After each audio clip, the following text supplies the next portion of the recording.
Yeah. It's a real surprise. Yeah. It's also cold. I mean, ours is when it comes out of the cooler there. So, You do that are you driving all your ready, car. Patrick? I almost or are did you it with- still waiting with for us. the I don't want to yeah. start till you are. Right. We are 3, 2, 1. Is this Maddie? That's more Yeah, we're live. great. Wonderful. Well, thank you all so much for coming this evening. Isn't it fun to have a real live author and a real Yes. audience? Wow. So Jeffrey, I did one with a dead author once. It wasn't nearly that much fun. Jeffrey, over the years, has been wonderful. He once came all the way out just to celebrate my birthday, which is in December. I can't remember what book that was. And Can't recall either. yeah, but we Can't have recall a either. very long history together, probably 25 years by now. 25 years, quarter century, yeah. Yeah, wow. And so we're the same age, of course. It's just that time passed, but that's true for all of you too, right? Absolutely. So, in any case, Jeffrey's character that we're here to talk about this evening, because as you know, he's written many books about many different people, is Lincoln Rhyme. And of course, many of you probably read The Bone Collector, and there you've been addicted to it ever since, right? Yeah, that was number 1 in the series. The Midnight Lock is number 15. And it goes back, The Bone Collector was about 20 years ago. And as you know, I write other series and standalones. And over the last over 2 years, we know what that time has been like. And you can only watch so many Curb Your Enthusiasm and Veep reruns and before the guilt says get the hell back to your computer. And so this year was a 2.5 book year and a 6 short story year. So I just sat down and produced. So now we had the Lincoln Rhyme, now the Midnight Lock, the Coulter Shaw book, The Final Twist, the third in the I call it the Coulter Shaw Origin trilogy. And I'm just finishing up the next Lincoln Rhyme for May of next year and working on the Lincoln Rhyme for the year after that, which I think is 2023. Yes, 2023. Awesome. Now, one of the things I've always loved about Jeffrey is that he can write short stories the way other people go shopping or something. I mean, it's a really different way to write. And I find it interesting because your thrillers are long and intricate, but then your brain apparently switches and you can write wonderful short stories which depend on brevity and a single line plot. Yeah, well, thank you, Barbara. I love short stories, and I kind of got started reading the short stories of Conan Doyle. Most of the Sherlock Holmes were short stories, and of course Edgar Allan Poe.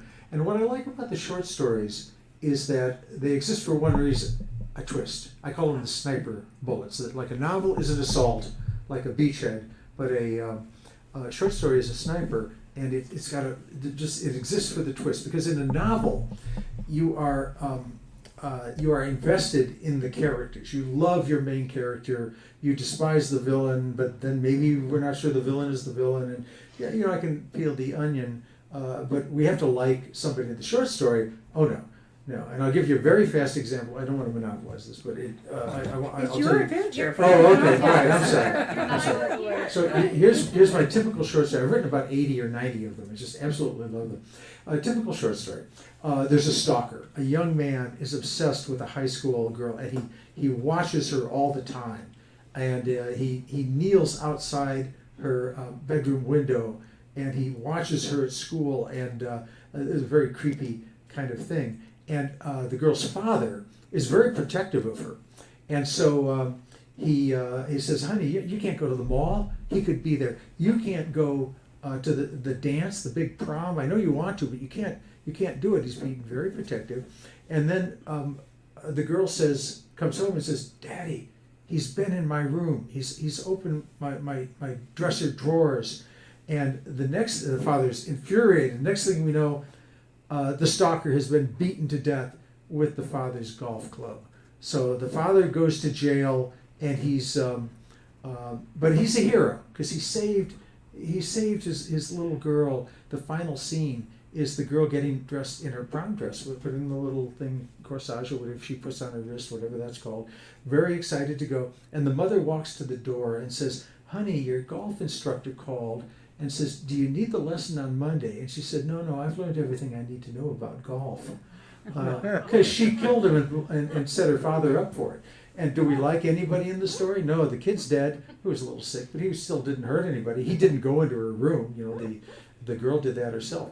But, I mean, we kind of respect her. But anyway, that's a short story. But I digress, Barbara. Excuse Well, me. I mean, if you were recording, you've now got one. But you've touched on an interesting point too, which is I don't like a novel if there's no one in it for me to like. Oh, And I think in a short story you can kind of get away with characters that you don't have to bond with, but you really can't in a book. Absolutely. And I heard something very interesting a few years ago. Now, I'm a plot author. Of all my 45 or 46 novels, it's all about the plot. They've always been about the plot. Twists, turns, surprises, multiple surprise endings. I just love that.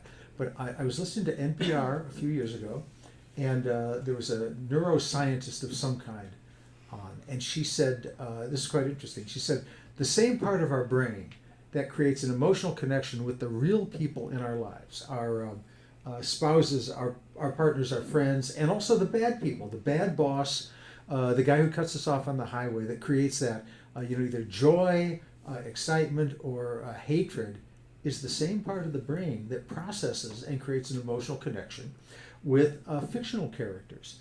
And that was an eye-opening moment for me, because I said, well, since my idea of a novel, a typical Deaver novel, is characters that confront increasingly difficult obstacles, race through the book to the big climactic scene, but I modified that to say to have the addition that the characters have to be living, breathing, fully fleshed out characters experiencing those obstacles. So that's my definition of a story now, a novel or a story. We need those real people we want to spend time with or we want to fear. Absolutely true. Now, Lincoln Rhyme, you have given him some serious obstacles to overcome. And it's not a spoiler to say that in this book, but thanks to surgery and physical therapy, what is he actually able to do now? Because, for a while, a quadriplegic, there he was in his chair. Sure, and for those of you and the folks who are tuning in or will tune in, Lincoln Rhyme is a brilliant forensic scientist. He is a chemist and physicist by education, but he used to be head of the New York City crime scene unit, badly injured at a crime scene many years ago, paralyzed from the neck down, quadriplegic. But I stayed true to medical science, and he has had some therapy and surgery over the years that has given him back the movement of his arm, and still has a ring finger he can use. But he is, so that certainly is an obstacle that he has to deal with. But in this book, there's a more serious obstacle because he is passionate about his job, passionate about catching the bad guys, passionate about using science. There are these things called witnesses, but he has no time for them. Doesn't trust them anyway. But he likes science, he likes chemistry, likes fingerprints, DNA, and so forth. But he lives to be the consultant for the NYPD, but not in this book. Why? Because he's made a mistake at trial, and a gangster, really evil fellow, now is walking the streets because of a mistake Lincoln Rhyme made. There's a tense political situation in New York City. The mayor has to take a stand. What does he do? He fires Lincoln Rhyme and bans consultants from working with the NYPD, although that's shooting himself and the city in the foot. But that's yet another obstacle that Lincoln has to cope with. And in addition to the fact that this psychotic fellow, the locksmith, is roaming the streets of New York and knows where Lincoln lives. And we can talk more about that, but I'll just end it on that suspenseful note. Okay. All I wanted to know was how much movement he regained in his arm and his hand, but in fact he has, which means that he is not as totally dependent on other people. I once had the experience. Do you all remember George Reeves, the Superman? Mm-hmm. Well, he was, my sister, before she died, was the associate director of the Museum of Modern Art in New York, and she hosted some amazing parties and film things and so forth. And one night I was in New York, and we snuck out of a premiere. We went to the opera because we also loved that. And when we came back, George Reeves and his wife were there. He was, as you know, in a wheelchair and all. And my sister asked me to go and talk to him. And, you know, I couldn't think of anything intelligent to say. It was one of those, you know, what do you say? Do you say, I'm really sorry, or how are you? Or, you know, all standard openings were like completely off. But what we did learn was that he and his wife, who subsequently sadly died of cancer, I think it was, not too long after him, and she was his caregiver, were very interested in trying to repair spinal injuries. And as I understand it, stem cells are playing a big part in trying to regenerate. Yeah, it is oddly the cells from the nose. I'm not a scientist, of course, but that is a regenerative, even at our age, my age, any age after childhood and development, is a regenerative cell that can be used in, I can't say curing, you never really cure a condition like that, but ameliorating it. And that is, a good portion of the book. But I will say this, as the years have gone by, and I read fan mail, I pay little attention to reviews. I think critics often write to hear themselves right, but fans have no interest other than expressing how they really feel about a book. And I came to realize that readers were maybe more interested in the crime. They certainly like what I call the soap opera elements of a story, but in the roller coaster of my books, I think people got a bit distracted by too much of the health issues, for instance, the relationship issues. So Lincoln and Amelia got him married. They went to Lake Como. Not a bad place to go. Lake Como, sorry, Cuomo. That was a Freudian slip. I think. Yeah. That's a whole different story. But so that we got that out of the way. Now, not that I don't have personal relationship issues, but I kind of took that away from my heroes. So now they solve the crime. The plot races along. Mickey Spillane said people don't read books to get to the middle. Think about it. We don't pick up a 500-page book and say, I cannot wait to get to page 250 and put it down. And so that's my goal, have readers race through from first page to last. And I found that too much of the, the soap opera elements, the personal stuff was slowing things down a bit. It's kind of like a made-for-TV movie where there's the obligatory wife leaving the detective because he doesn't understand her, whatever it is. And it's like, oh, okay, let's move on. I want to see, there's a serial killer out there. Like, get over it. And so that's kind of the approach I've taken. And I forget why I digressed about that. My books are more linear than my comments, so don't worry. That's because you have an editor. Yeah, exactly. Me, yeah, you can, please, Barbara, edit me, please. There we go. Well, let's look at it this way, Jeffrey. In fact, every investigation is sort of a quest. And, Lincoln has been engaged in a personal quest, which is to try to become physically more independent.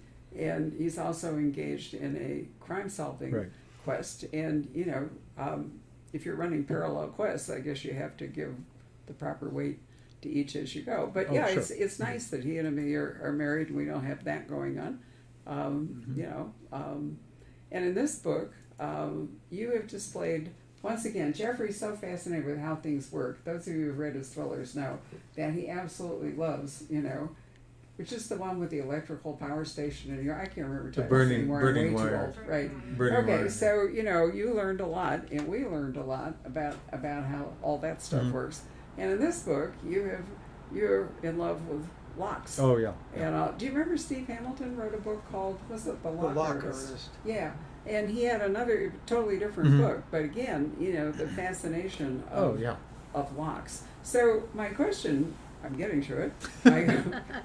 My question is, how much do you have to learn about locks yourself in order to write convincingly for those of us? I know as a military thriller person has to be really careful not to screw up the weapons or a gun guy like Never Hunter. put a safety on a Glock pistol, period. You've got to remember that. Okay. Right. But people expect you to deliver accurate information about whatever technology you're engaged in. So what did you do? Did you take lock-picking courses? Were you cracking, room codes in New York or what? And I'll tell you just very briefly. I promise I'll be brief about the general setup of the book. And there is a character, a very nefarious character nicknamed the Locksmith, because we don't know his name until the very end. That's the code name they use for the case. And his MO is to he's brilliant. He can break through any lock ever invented, even the medicos, the serious locks in banks and vaults, in record time. And then he does it, and he goes into somebody's apartment, and he doesn't kill them. He doesn't steal anything. He moves things around.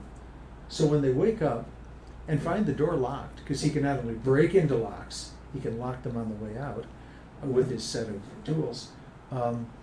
They're terrified, and what he does, in effect, is like take their apartment or their house away from them, because they can never live there again, because they know he could come back at any time. And I wanted to play, not that there isn't a little mayhem in the book, but I wanted to scare my readers. That's all I can say. And what's more terrifying than the absence of privacy? Well, so in answer to your question, where the book came about a couple of years ago, I was locked out, and I called the locksmith to get back into the house, and they do ask you to show identification. You know, it's like, so I did establish that it was my house, and in, I don't know, 15 seconds, the door was open, and I thought two things. One, I'm happy that my door's open. Two, I have the idea for my next book. And so of course, I did a huge amount of research, as I always do. I bought, and they're completely legal, a set of lockpicks, and studied it in that fount of all knowledge of the ages, YouTube, and where they can also open locks in like 10 seconds. And I'm working away. I know what I'm doing. I'm trying to feel where the little pins go up into the little holes. And then 2.5 hours later, I said something I will not repeat on the air in front of you, and had a beer with my dogs, and just went back and did the book research. But it was, and then the way I work is I outline a book for 8 months. I do all the research outlining the book. And I was so fascinated with the history of locks that go back, of course, thousands of years, and the development of locks. The locks we have now really are not much different than the locks that were in existence in the 1800s. In fact, some of the companies still are in existence. And I just found that just so fascinating. And of course, the book was 200 pages longer. Why? Because I would have digressive passages about what I was so fascinated with. In the world of locks and lockpicking and conventions where lockpickers get together, and some are there for legitimate reasons. Some are kind of part of the WikiLeaks, the open society thing. There should be no locks, just like there should be no software, no passcodes. They don't necessarily want to break in and take anything. They just want an open society. I mean, all of this I found quite fascinating, and most of which I had to cut out because it was digressive. And that first draft was kind of like the way I talk. It was just had a lot of information. But then time for the editor, and it got cut down. So I guess the good news is I will not give up writing and take up a career as a burglar. Nor apparently will you be able to read this book and then launch yourself on a career in crime. Another thing that I recognize is that the way you tell the story, you really have to call them something like the locksmith or the burglar and all, because you can't actually use a proper name, Right. or you're going to create a spoiler. Right. Serial killers are given usually some kind of code name because Right. nobody can figure out who they are until they figure it out.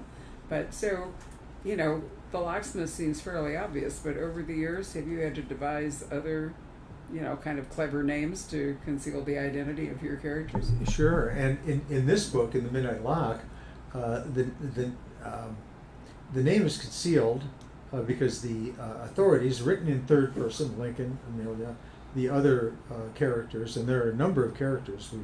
We have a whole Succession, if you've seen that show. We've got a whole subplot about that going through the book as well. But the villain, I wanted people to take him into their hearts. I know this sounds strange, but you remember the villain is the hero of his or her own story. to them, they're not doing anything wrong. We, trying to stop them, are doing something wrong. And I wanted the audience to feel something for this guy, who had a interesting childhood. I can't really go into that because it does inform him ultimately. But and then he has a career that we will all recognize when you get to that part of the book. And the career involved the internet, and it's what it's like a splinter that worked its way into his soul and kind of got infected and changed him and made him become what he was. So anyway, now we know this character. We don't want him to succeed in his plots, but on the other hand, we want to feel something about and for him, so that when the collision comes, and of course the collision comes at the end between the protagonist and antagonist, we are all the more on the edge of our seat because we can kind of understand why he wants to succeed and kind of hope maybe there'll be some redemption there. And on the other hand, we want our hero, Lincoln and Amelia and the other officers, to do what their job is and to stop this fellow. So I don't think I've written a villain from the first person in a Lincoln Rhyme book. I've done that in some of my standalones, but it was quite a challenge because I also want him to appear to be other characters in the book so that it's a big surprise when we have the reveal at the end.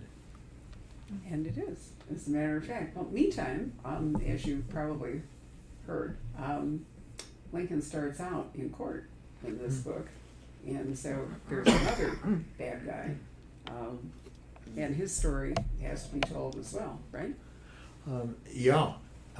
It's, kind of goes back to that thing I mentioned earlier about the neurolinguist or whoever the person was who said this part of our brain that responds to characters, that there are several people in the book who are or could be utterly villainous and yet seem innocent at the beginning. And so when I set up all the plots and set up the twists and turns and then create those characters and put them all in this kind of a pressure cooker. I think Stephen King said his formula for writing suspenseful fiction was to throw his characters in a pressure cooker and turn up the heat. And that's what I've tried to do with this one. Well, we also should remember that Lincoln is not working for the NYPD because he's been fired. Right. And so he's, why is he pursuing these cases even if he's lost his official status? What's driving him? Yeah, that's a very good point, Barbara. And I got into Lincoln's mind, and there's not much of me in the books. Coulter Shaw, for instance, my character, he climbs mountains. That is never going to happen. I collect guns, so I do know a little bit about weaponry, so there's that I share with Coulter, but motocross, none of that at all. If I'm closer to anybody, it's Lincoln Rhyme, because I sit on my rear end most of the day and write. But I feel that there's something about me inside Lincoln, and that is this fear of boredom, this need to unravel something, the mystery, the surprise. And that's what comes out with Lincoln Rhyme in this book, because he is under threat of going to prison if he continues to pursue the case. That's how bad the politics in New York have become. And I say have become, in reality, not quite so much, but there's, in all cities, there's politics, of course. But Lincoln Rhyme is willing to risk that because he has a sense of justice, of course. He's a good guy, but also there's something within him that requires him not to sit back and get a job, solving genetic issues with DNA for a commercial lab, which he could do and make a lot of money doing, but that's not him. He's got to get back into the trenches. Well, Amelia, meantime, is actually still employed as a cop, so that all works out.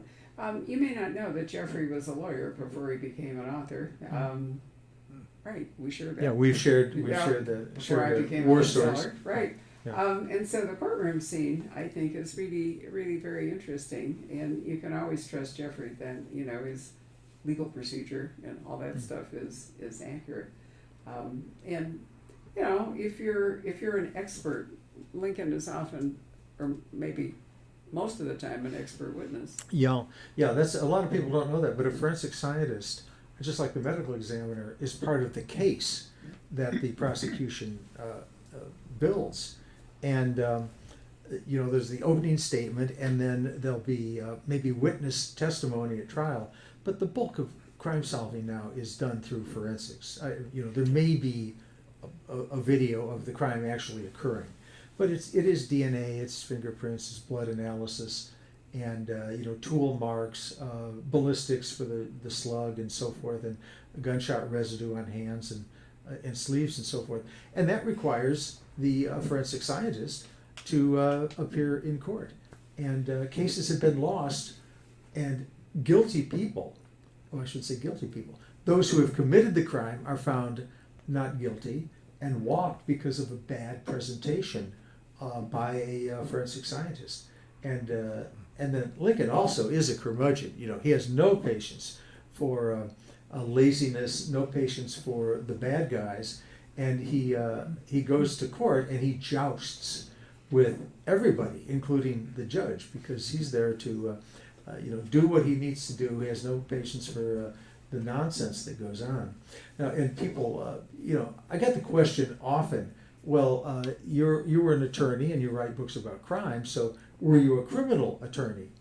And I say, well, I'll tell you what, I represented Wall Street banks.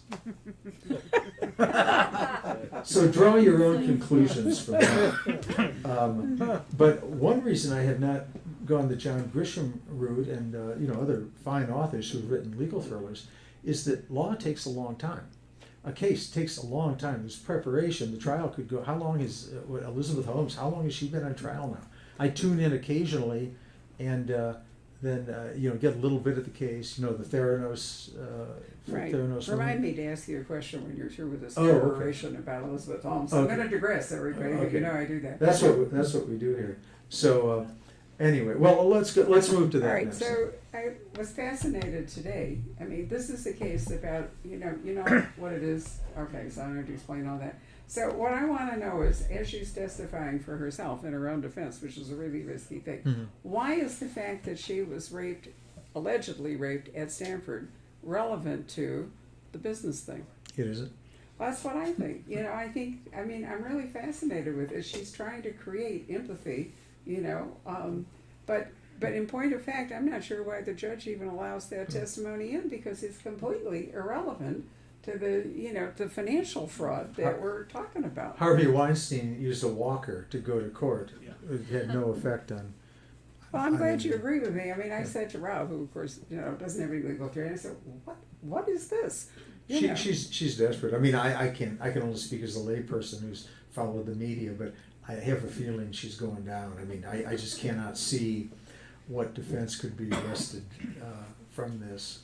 Well, but my point was that, you know, things in court have to be relevant to, you know, Yeah. the issue at hand. And, you know, it just seemed to me that recently reading about judges doing really bizarre things and court cases going, they're allowing a lot of things in that, you know, more rigorous age Sure. would not have even let.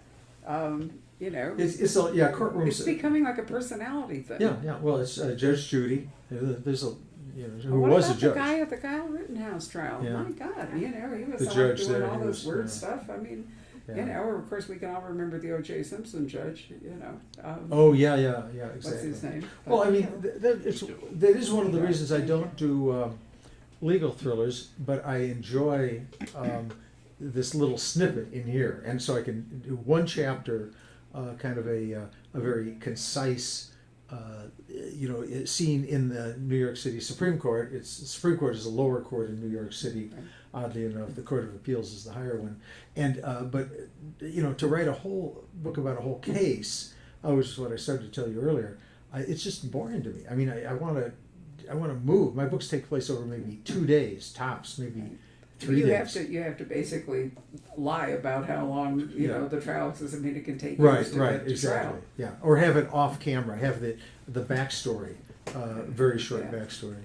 Right. So tell us a little bit about Coulter Shaw. Oh yeah, Coulter Shaw's my character. He's the itinerant hero who has a Winnebago and a motorcycle, and he travels around the country seeking rewards, which is not a real profession. I suppose somebody could do it. Not a bounty hunter, but this is if the police are trying to find a missing person, a family is trying to find a missing person, or somebody escapes from prison. Certainly, he travels around, gets to the town he's going to, allows me to write regional mysteries, which I absolutely love, and then solves the crime and rides off into the sunset. He's Shane. He's Clint Eastwood in The Man with No Name, Sergio Leone movies, the antithesis of Lincoln Rhyme. It's been very interesting that I've kind of picked up a new readership. Not that people don't love Lincoln Rhyme, but the Lincoln Rhyme books are kind of heady. You know, there's a lot of technical stuff in there. And Lincoln is not a shoot 'em up kind of guy. Amelia is, but you know, like one gunfight every 10 or 20 chapters, and sometimes not even then. It's like she kicks in the door with her gun, but doesn't use it. Well, that's the way most police operations go. But Coulter's different. I mean, he's not a private eye. He has a gun, has a concealed carry permit that is true in most states, even a California concealed carry permit, which is very difficult to get. And he not that he shoots up a lot of people, but he's a cowboy, and I've always loved that kind of character. And I wanted to kind of it's hard to say introduce him in this trilogy, which I call the Echo Ridge trilogy for reasons that you will see if you pick one of those books up, where we see him engaged in kind of unraveling his father's death at the same time looking for rewards. And poor Coulter, I mean, he doesn't have a minute's rest. Those books take place over about 1 day, maybe 2 days. Lots of surprises, twists and turns, and he's a character I really enjoy spending time with. But again, no mountain climbing, not for me. Yeah, but it is fun to go to different places. I mean, Lincoln Rhyme, it's New York, right? Because I mean, you can't be part of the NYPD in Austin. Right. So you're Right, stuck exactly. in New York. Yeah. But if you've got a guy, he's really Jack Reacher in another way Yeah, too. Because yeah. I've always said that Reacher's really Shane. Remembering. Yeah. I'm old enough to remember when that movie came out and Jack Palance and Coal Black, rode onto the street. Everybody went. Yeah. The whole that. Oh yeah, yeah. Brandon Wilda did his little, but Shane, come back, Shane. Right. Was it Jean Arthur? Was that the wife? Gene Arthur, Jean yeah, Arthur, and right. Van Heflin, yeah. Van Heflin, right. Yeah. Boy, there's an oldie. Anyway, but it's a wonderful, because basically every book is then a quest. It's a exactly. knight errant, essentially. Well, And- absolutely. I mean, I heard there were, two. You'll hear this a lot. People will say there's 7 prototypes for novels. There are 3 prototypes for novels. You can reduce that to 2 prototypes for novels. 1, a stranger comes to town, and 2, somebody goes on a quest.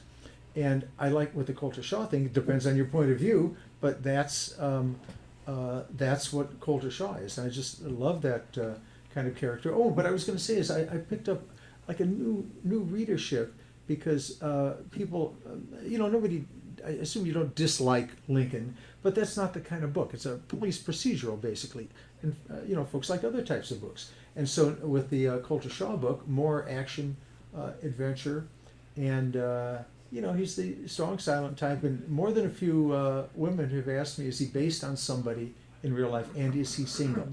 And no, he's not actually, but I appreciate the Tinder or interest. something here for I love that. Match.com? I don't even know what Tinder is, so there we go. Does anybody here? You probably do, don't you do? I met my husband on Match.com. Oh, all right, yay, congratulations. Atta girl. Thank you, Terry. Right. So anyway, maybe we should open this up to questions. So those of you who've taken the trouble to come down here, what would you like to ask Jeffrey? Please, sure. At what point in your life did you discover that you're a good writer and decide to become a writer? Well, thank you for the question, and I'll repeat it. The gentleman asked me, at what point in my life did I decide to become a writer? I was 12 years old when I wanted to I knew I wanted to write. I was a nerd when I was growing up. I was, clumsy, pudgy, had no talent for sports whatsoever. But I did have the Glen Ellen Public Library, Glen Ellen, Illinois, and I spent my afternoons there after school and weekends.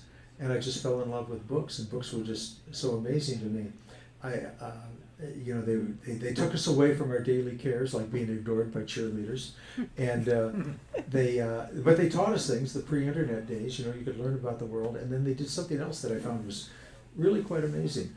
If you were the new kid on the schoolyard, you just moved to town, and you didn't know a soul, and you were mortified and shy. And then you'd see somebody else across that playground, and they were holding a copy of The Hobbit or Little House on the Prairie, and you'd kind of walk up, and kids didn't make eye contact because they're all very shy, and you'd say, "Hey, so you're reading that book, huh? You get to the part about the dragon yet?" And then his eyes lit up, or her eyes lit up. Yeah, wasn't that cool? And then even though you didn't know that person, now books, brought you together, and you did know that person. And I just thought that was a cool thing, and I liked stories, movies, and books.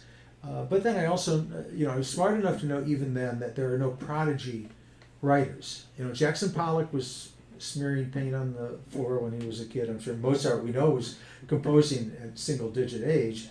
But writers have to live a while, so and get some experience. So I was in no hurry. I was a poet for a while. I tried some short stories while I was working as a journalist and then a lawyer, and finally in my 30s, I said, okay, I think I can do it now, and publish some books. And I was still working. I was a legal editor then, not a lawyer, but I could quit my editing job and become a full-time writer. That was over 30 years ago, and I never looked back. I'm kind of worried that I'd be, maybe a little nervous about the solitude. No, it's just been fantastic. Still love it. Except when he comes to see me. Sure, right? yeah, done. Yeah, so writing 2 series now, do you ever start, say, a Lincoln Rhyme book and start to realize that actually works better for your other series or vice versa, or how do you navigate that? Sure, and the question was about writing 2 series. Do I kind of maybe think this story will be better for that? No, because I plan it all out ahead of time.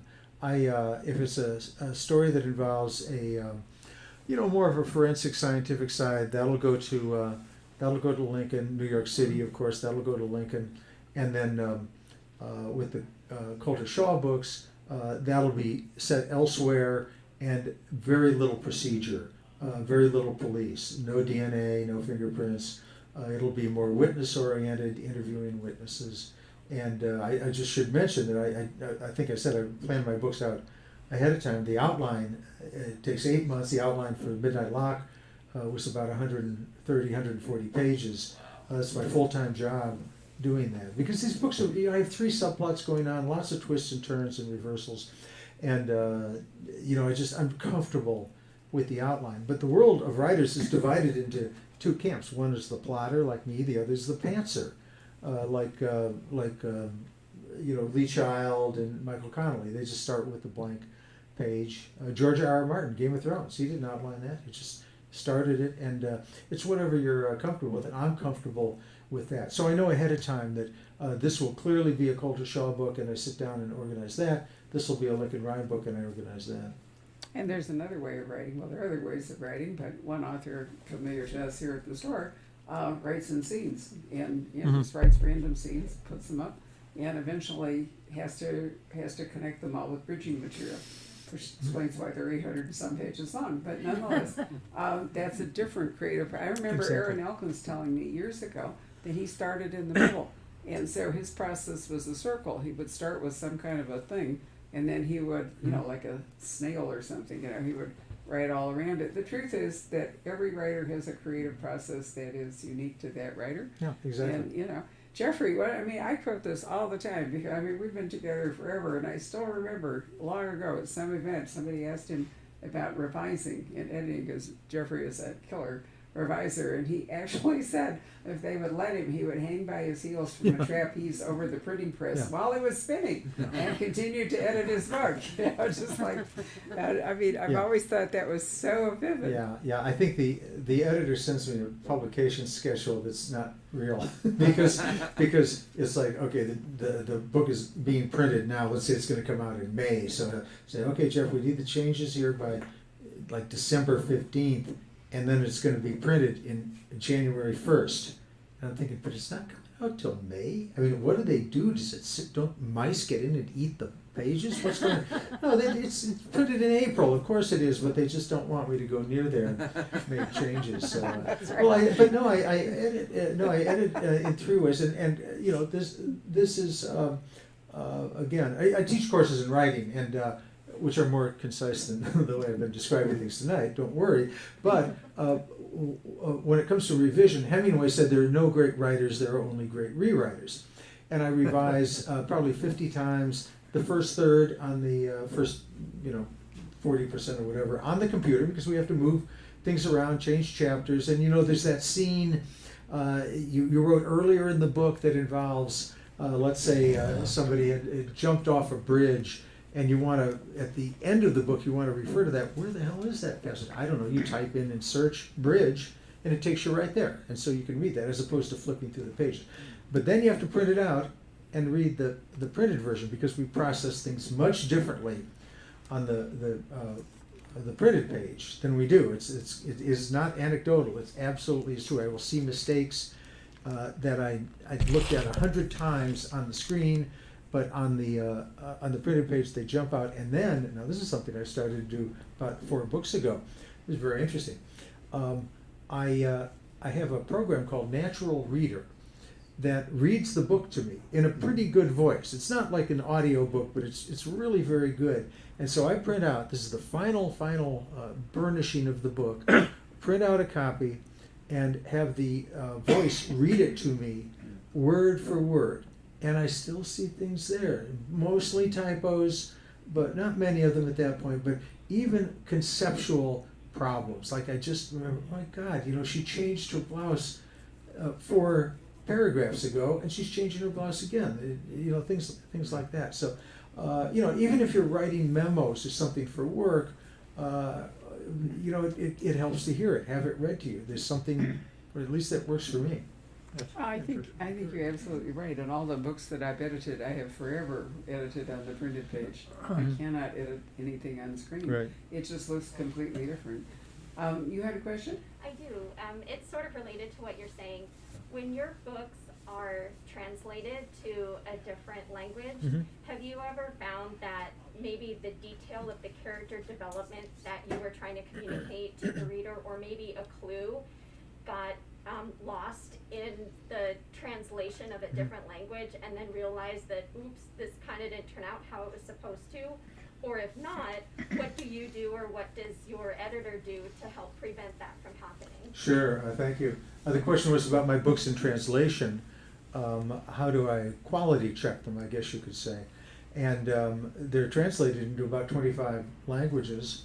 I speak a little French, but not enough to be able to read them critically, and I just kind of have to trust in it. And my editor will give me editors will give me the curriculum vitae of the translator, and show me the work they've done in the past. Usually, they will work with American crime authors, sometimes American literary authors, and I just have to go on faith. I do know the books have, some stories have been translated into Farsi for publication in Iran, and I know things come out.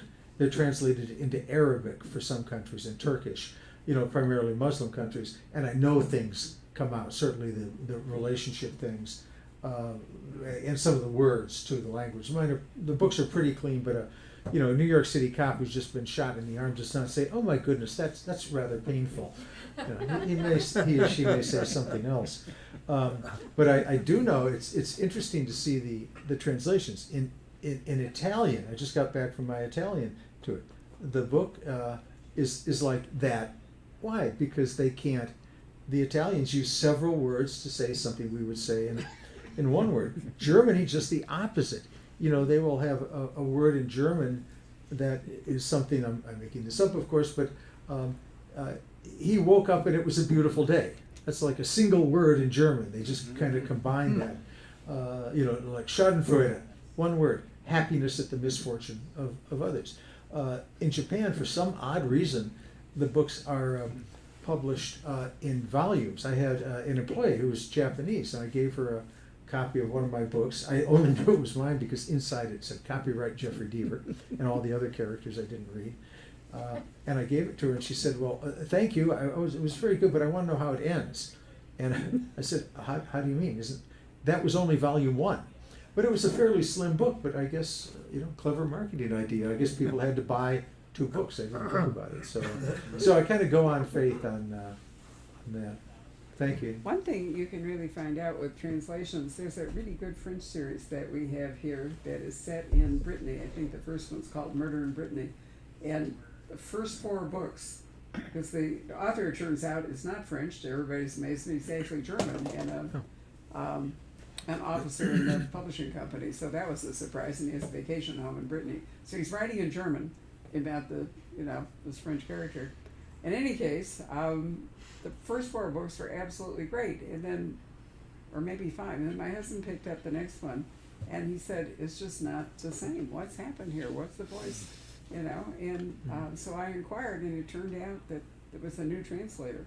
Oh. And the voice, therefore, so any of you listen to audiobooks, you know, and fall in love with a particular voice, because we have that question comes up a lot here, you know, who's reading your audiobooks, and people get used to a particular audiobook narrator, and it's a real shock for them when, you know, when it changes. But translators, you know, have a voice too, and Oh, yeah. it's and you can't monitor in Yeah. 25 languages. They also work on a contract basis. Translators do not get royalties and so forth. And I know this because turned out I went to college with the translator of the Stieg Larsson books. And, you know, nobody knew they were going to be giant sellers, so I just assumed that if anybody had said for him, oh no, he said, you know, they just get paid by the word, actually. Oh. Yeah, and so, you know, it's a challenging, I think, job.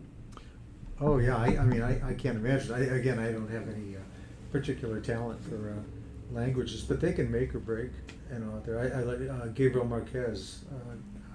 Gabriel Garcia Marquez is my favorite, magical realism author. And I can't read him in the original Spanish, but the translator, whoever he or she is, fantastic. I mean, and I know it's more than just translating the story; it's finding the right word, and translating poetry. Because in my books, I mentioned I was a poet a while ago, you're never going to make a living as a poet. It's also hard to get published as a poet, unless you're writing murder mysteries that sell to 1 million people around the world, and you can put some of your poems in maybe as clues or background information. And now 1 million people are reading my poems, whether they want it or not. But anyway, the translation of the poems, that's very tricky because I'm a formalist when it comes to poetry. It doesn't necessarily rhyme. It's not like rhyme scheme A, B, B, C, or whatever. But it is structured. It's metered, and so I have I hope they come out right, but who knows?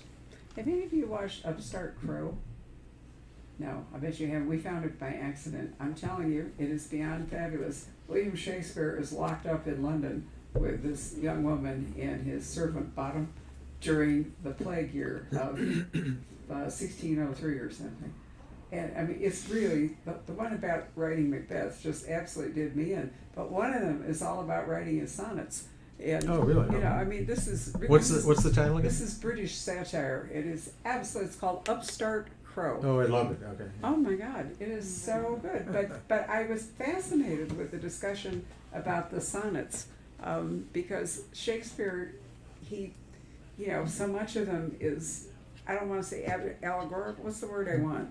Allegorical or? Yeah, maybe. They're very formal. I mean, they have, but they were trying to get him to popularize them so other people could read them, and he wasn't going to buy into that. And, it was just and Christopher Marlowe keeps appearing and stealing his work.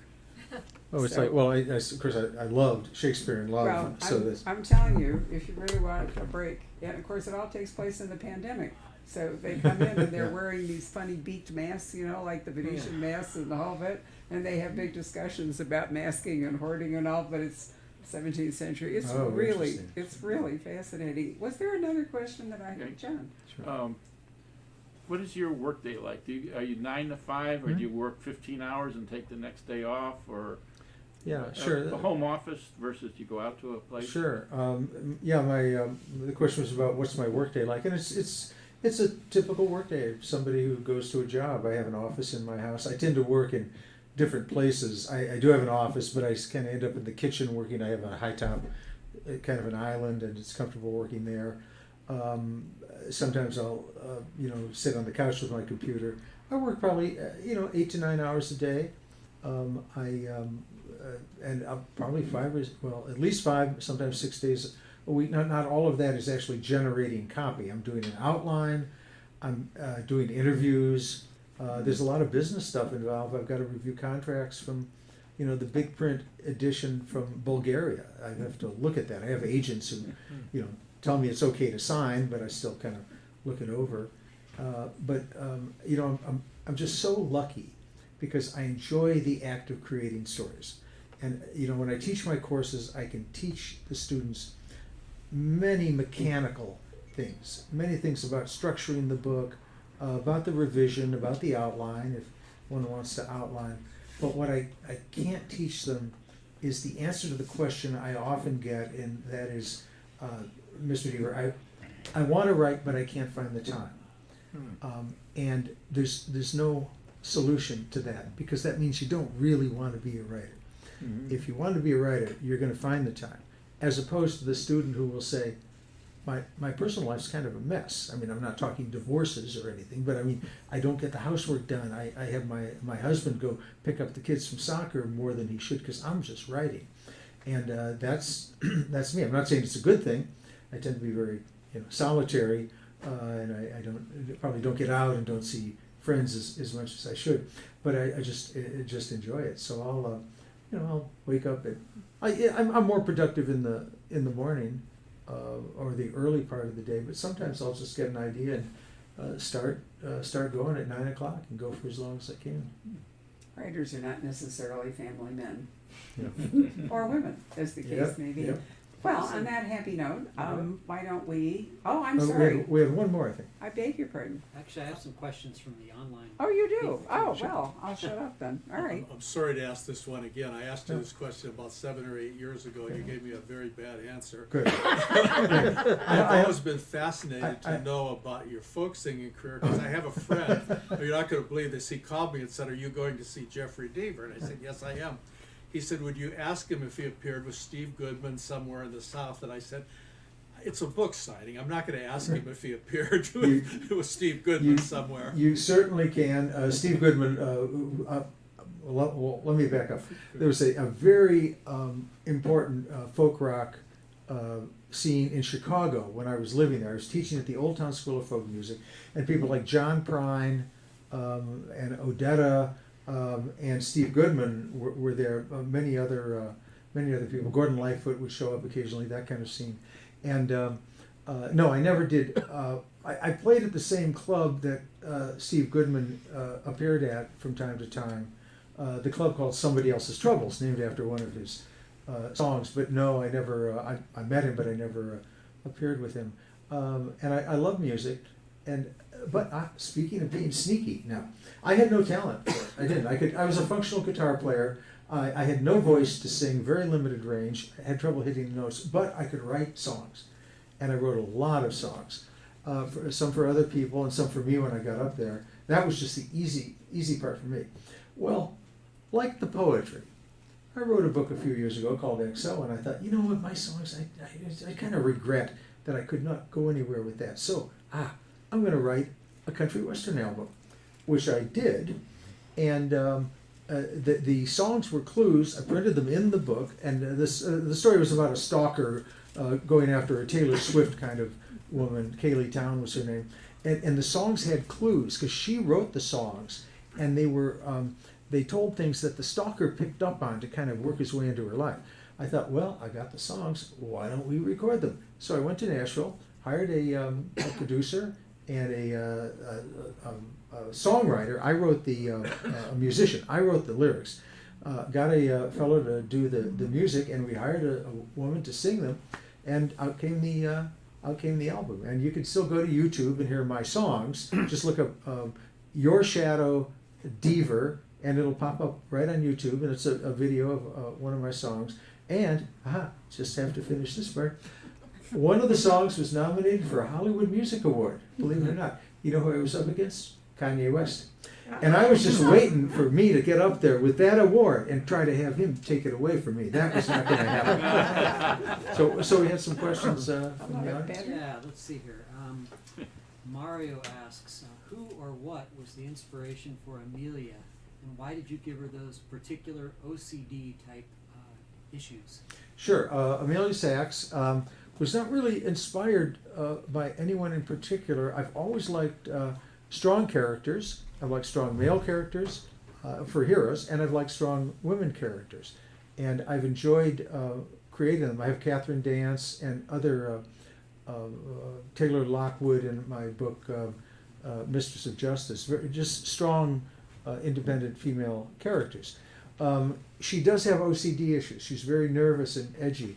And I did that, probably subconsciously, to flesh her out, to make her less of a superhero, less of a perfect person, in the sense of being, extremely well adjusted. She's driven. She's driven to solve the crime, and driven to be the first in the door with a 4-person dynamic takedown. The first to drive her now Torino, her Camaro being turned into a little cube of metal by a bad guy a few books ago, and just wanted her to be a fully formed human being. Let's see, Christina asks, she says, you mentioned you spend 8 months outlining a book. Have you always done that? How did that process evolve? And how long spent writing after the outline? Sure, thank you. I'm an avid outline advocate. As I mentioned, some wonderful people don't outline, and they produce superb books. I just follow Joyce Carol Oates' dictum, you can't write your first sentence until you know what your last sentence is. And that's a very concise version of it. I just am comfortable doing the whole outlining process. I haven't always done it, but my books improved dramatically when I did. And what happened was I wrote five books, a couple Edgar nominations, but they weren't selling much. And I thought, well, I want to see what's going on. So I went back and outlined them to see what the structure of those first books were. And I saw that, well, they were digressive. I saw that they gave away the payoff inadvertently, but it was pretty obvious where the story was going. And I said, well, if I outlined it and learned that in retrospect, what about if I outline a book first? And that's what I started doing, and eventually that evolved into the process of the 8 months. And then, once that's done, I could write the book very quickly. You don't have writer's block. Well, if you do the outline, let's say, okay, big opening scene here. Well, imagine my big board in front of me, and I'm going to, do it in reverse, upper right-hand corner. The big opening scene. Here's the big twist. Here's the clue. These are Post-it notes. Here's the clue that reveals that twist, or that lets the reader figure out that's what the twist is. We need another murder here. We need another murder here. No, too many murders. Take that murder out. And so, and then here's what the clue is here that reveals who the ultimate murderer is, and introduce the ultimate murderer here as a good guy, and red herring here, and then you stare at the board and you say, oh, well, what am I going to put here? But you do something later, like write do a Post-it note for a later scene. Now I see what I'm going to do here. So you're not necessarily blocked, but you're wrestling with the problem of structuring the book. Whereas if you're staring at the blank screen and get to chapter 7 and have no idea where it's going to go, that's writer's block, and that's a problem. And let's say you've written 250 pages of good prose, and you have no idea where it's going, and you're looking at the middle, and all you see is that dreaded middle of the book, and you're saying, I have no clue what's going to go in there. Cliches are going to go in there, and then you look at the end, and you need a twist. Every book has to have this big, exciting twist ending, and you don't have any because you haven't really set up anything, and all you have is a Deus Ex Machina. Deus Ex Machina is Latin for I don't know how to end this friggin' book, and well, then you've got those 250 pages. What do? Well, the good thing to do is to throw it out because you don't have a book there. The bad thing is to put in those cliches and the tacked on ending and give it to your readers, which is a sin because readers are gods. They spend their time and their money on our books. They deserve our best. So now, is anyone else afraid to ask questions now? Because I went on a little excess. Oh, we have one here. So Yeah, let's get- it's a quick one. Sure, One sure. of my favorite bookstores of the world is Shakespeare and Company. Oh, yeah. Company in the Latin Quarter in Paris. Great. I just wonder if you've ever done a presentation like this there with one of your translations in the French. No, I have not. I have done many presentations in Europe.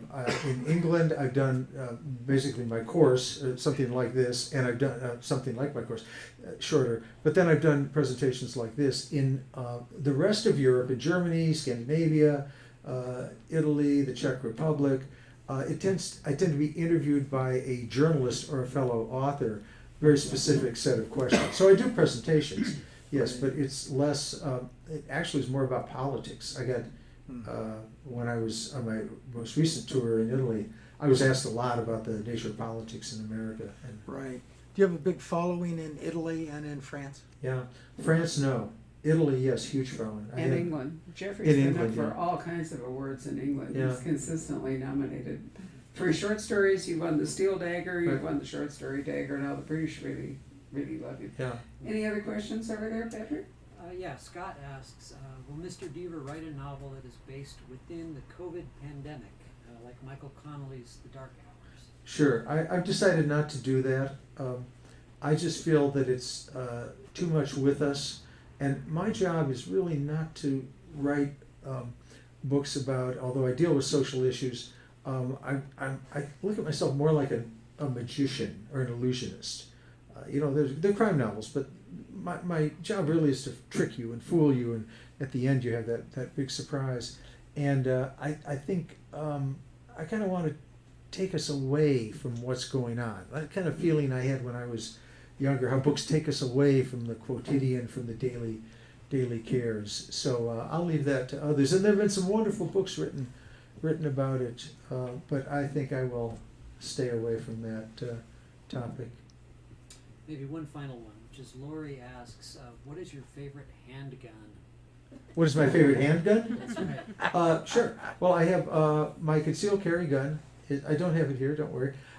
Is a Smith & Wesson Bodyguard. It's a little .380.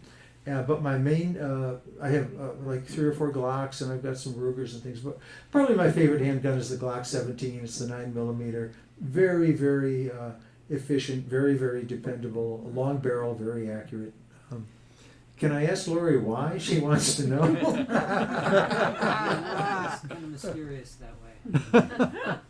Well, Okay, you didn't no, ask what no, you use it, no, you use it right, for, right, which is exactly. another whole scary thing. Well, thank you all for joining us this evening Yes, thank here at you the all. store, and we really appreciate those of you who've taken the time to watch it on either YouTube or Facebook, because we stream to both now, which is why Patrick had to take a little longer to set it up, but we're offering you a choice in case you feel that YouTube would be more worth your while than Facebook, or the other way around. Well, Anyway, we're going to do a signing line, so I Yes. want to thank you very much again for your attention. And I don't think we did numbers, so I think you can just line up here with Sure. Jeffrey It's and not get your a- book signed. Right, so Thank thank you you very all. much, everybody. All right, I'm going to remove my stuff.